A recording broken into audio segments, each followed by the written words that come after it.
Good morning. My name is Michael Leeserman. Here with you on this Friday, first day of September 2023.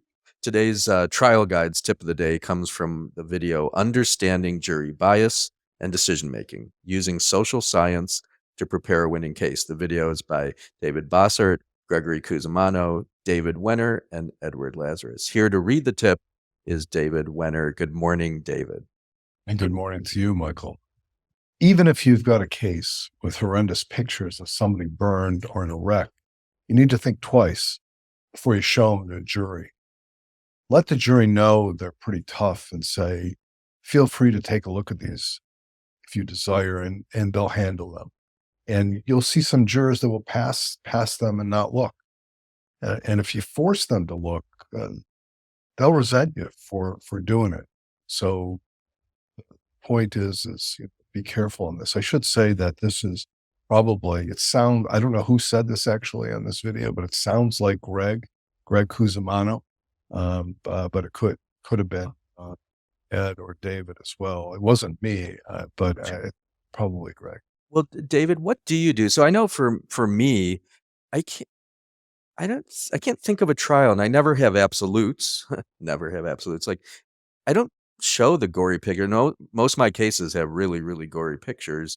I don't show them to the jury. Usually there's a motion in limine to preclude them, and I usually agree with it. There could be an exception to that.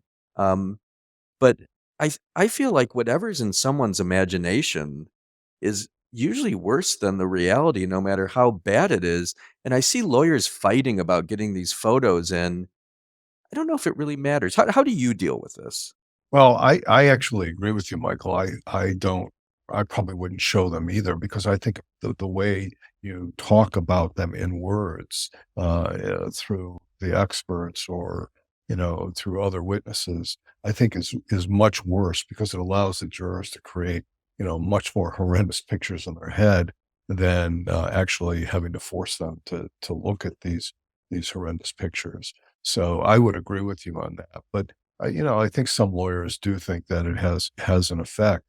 But the point here is that you can't rub the juror's nose in this catastrophe, because they're more likely to want to dissociate themselves from these bad things, because people want to believe they live in a safe world, and they want to believe that good things happen to good people and bad things happen to bad people. And so the way people do that, and jurors, is they say, well, look, there must have been something the plaintiff did to bring this on, whether it was in the conduct leading up to the harm.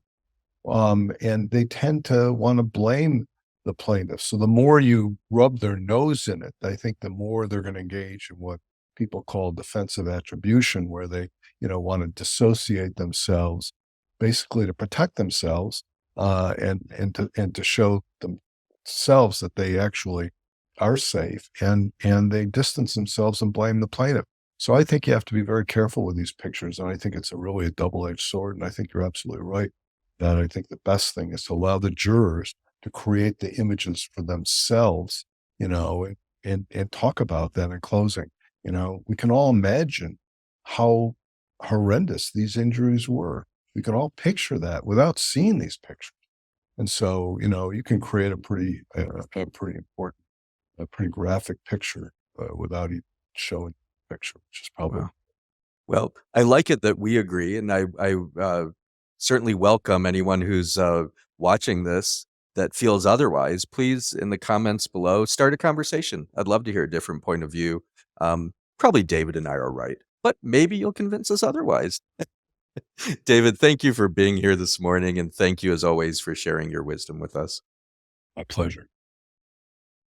Let's take a deep breath together and be grateful to be alive this Friday.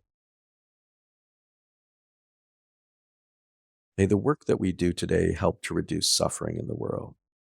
May it help repair the world.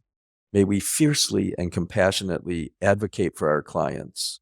May we do so from a place of compassion and wisdom. I'm going to ring a bell 3 times now. This can take you into a meditation practice, a prayer practice, or just let the sound wash over you and remind you, it's Friday. Wake up. Go out.